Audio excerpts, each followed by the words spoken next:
Hey everybody, how's it going?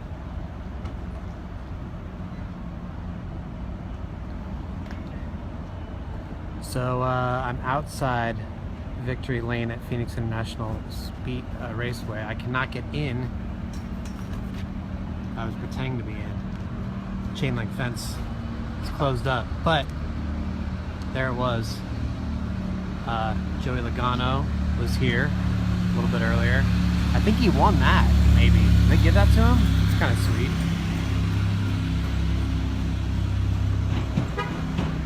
So yeah, got some cactuses in there. You know, make it very Phoenix, of course. So let's talk about the race. That was pretty good, I think. What do you guys think? What's up, Dakota? Sarah, hello. I thought that was definitely one of the best chase races ever, in my opinion. Definitely the best one this year. Now it's all quiet here. Most people are gone. Yeah, Sarah Scott says she feels bad for the 88. That does suck. He led the most laps. He's from Tucson, Alex Bowman. Dakota Jacobs is feeling the same way. Bummed about that. Oh, people are giving thumbs up though for Bowman. People are liking it for Bowman. I see the thumbs up going across. People were pumped about his performance. Robert Barkin wants me to do a burnout. I can't do a burnout, but I'll show you where Joey Logano did in a second. But yeah, Alex Bowman. I mean, gosh, I sure hope he gets a ride for next year based on all that. He certainly deserves it. He's done really well. Crazy race though, really, honestly. Look at this. So Logano did a burnout all the way down the front stretch. See, check this out. His tire tracks come all the way down here. Go all the way down there. This sort of looks like Back to the Future when the car takes off and Back to the Future and it just disappears. You know what I mean? Let's get a closer look. It really was an exciting race, John McCormick. I agree with you. It was just like the points were close, and then the Kenseth thing toward the end and overtime. Poor Kenseth though, right? Jeez, he was about to win the race and go to the Final Four, and then he gets taken out, but I guess it was his own doing. He thought he was clear, he wasn't. The spotter, I guess, messed up. Dakota Jacobs, I'm gonna get a pit road penalty. I know. Passing the pace car, that was a big thing today. The drivers didn't realize that NASCAR was gonna start enforcing that, but they did. Surprise. Sort of like you know, if you are jaywalking in the city, and usually it's no problem. The cops aren't going to give you a ticket or anything. And then the one time you jaywalk, they're like, boom. You're like, well, I didn't know you were going to enforce that. Or like an illegal left-hand turn or something, you know?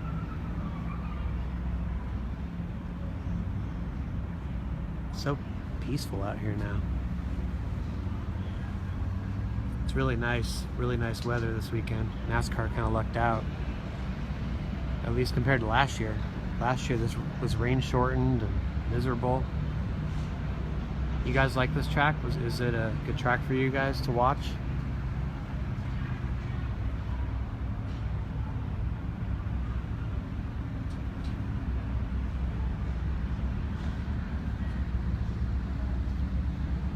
Yeah, Sarah Scott's talking about Sherry Pollock's talking with the Alex Bowman. She said she wanted him to get penalized too, but it must have been close. I didn't really see a great angle on it. The angle they showed wasn't very good. So check out all the 14s. That was how they honored Tony Stewart here. Finish line. A lot of people wrote stuff on the walls. Let's see what we got here. Tony. Go Matt. Well, that person must have been disappointed, huh? That stinks. What else we got? Good luck. They wanted Kyle to win. He didn't win, but at least he made it. Sean wants to know, do I think the champion will be the race winner at Homestead? Well, the first 2 years it's been that way, right? And given, like, I don't know if I can zoom in on this or not, but it's kind of too blurry.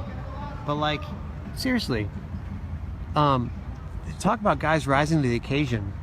They finished 1-2. The two guys that made the chase from Phoenix finished 1-2 today, and another guy was going to win. So you pretty much had three drivers going maximum effort. That were gonna, I mean, they all had maximum effort, of course, but I mean, maximum performance is just really remarkable. I don't, Lucas asked what the gut feeling is on the remaining four drivers. It's so hard to say, you know, like, I just wrote a column that I just filed for USA Today on that. Like, how can you pick a favorite? It's so hard. I feel like you could make a case for all of them, or any of them, and they don't really have a ton of weaknesses.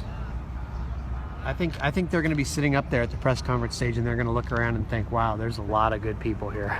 There's no flukes, you know what I mean? This is the strongest Final Four yet.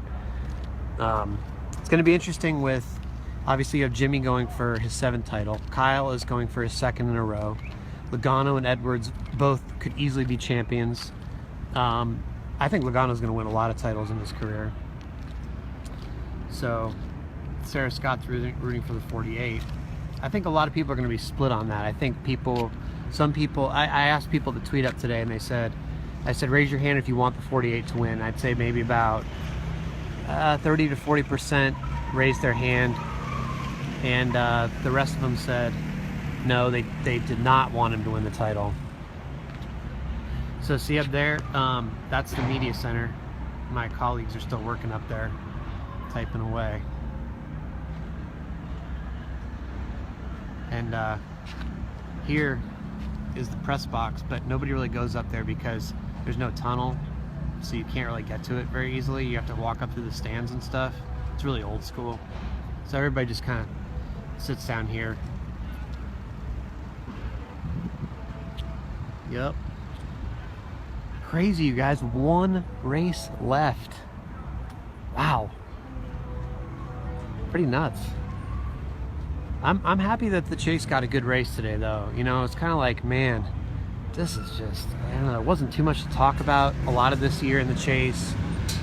There's like, what's going to happen? Something's got to happen at some point, you know?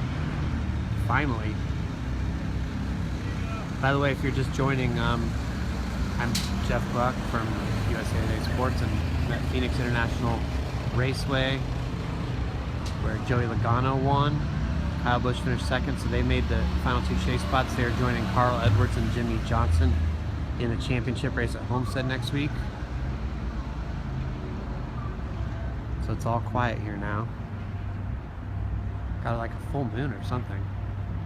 Isn't it full moon where you guys are tonight? Or like a special moon? I read somewhere there's like a special name for it in certain parts of the country. I mean, obviously I know it's a full moon everywhere, but like they're calling it a certain type of moon. Not a harvest moon. It's not a harvest moon. It's something else. Wow, we got Manny from Italy watching. What's up, Manny? What time is it there? Bob wants to know about Bowman.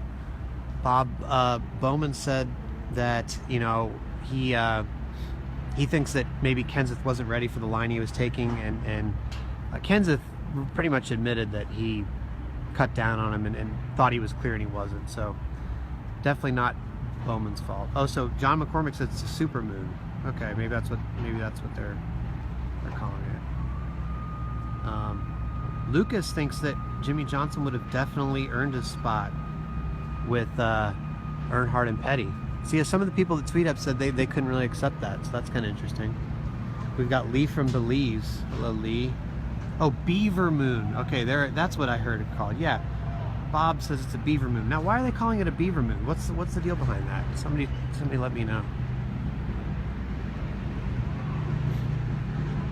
I wish you guys could feel this nice temperature out here. It's really cool. Well, not cool, but warm. You know what I mean? I like it. Corey Davis wants to know, do you get the feeling that teams like the 11 and the 20 will help their teammates? I think that they will. Actually, Hamlin was already talking about that after the race, where they're going to do everything they can to get Joe Gibbs Racing a championship. Of course, if they can win themselves, they will, but they'll also, I think, try to help out. Not funny business help out like cause a wreck, but definitely do what they can. Manny's up at 3:17 a.m. in Italy, you guys. Manny, it's only like 6 something here. I think 7 something. Can't look at the time right now because I'm on my phone. So, I don't know if you guys have ever been here, but you know, people sit up on this Rattlesnake Hill out here during the race. Kind of cool. You have to bring your own chairs and stuff though, otherwise you're sitting in the dirt. And they have like porta potties, so there's no like, you know, running water and stuff. It's really a dusty hill, but it's kind of a cool view of the track, I think.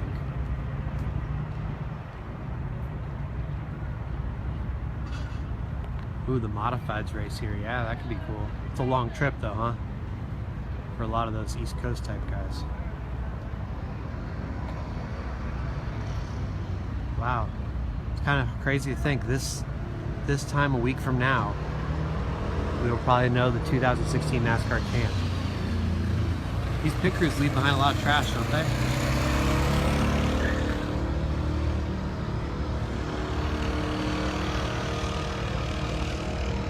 So after this, I wrote a few stories, and after this I'm going to hop out here real quick and take a quiet track picture. Then I'm going to record a podcast with Dustin Long from NBC Sports. And one cool thing is NASCAR let me interview Logano in Victory Lane today for the podcast only. So during the podcast, which is called Start Your Engines, that we have on USA Today Sports, tomorrow when it comes out, Joey Logano's on there. I don't know if you guys heard about this if you're watching the post-race show, but he actually lost his wedding ring during the celebration today. His hands got so wet, I guess, with all the champagne and stuff or whatever, and he dropped it, didn't realize it. One of his crew members fortunately found it and returned it to him. So, crisis averted. It would have been a bad thing to win the race, but then lose your wedding ring. And he's already lost it before on his honeymoon. So he's already on his second ring. All right, guys. Well, I hope you enjoyed the chat. Thanks for logging on. I appreciate you talking to me and hanging out. And now I'm going to take this quiet track picture and do some podcasting. So thanks, everybody. Hope you guys have a good night. And talk to you next week from Homestead.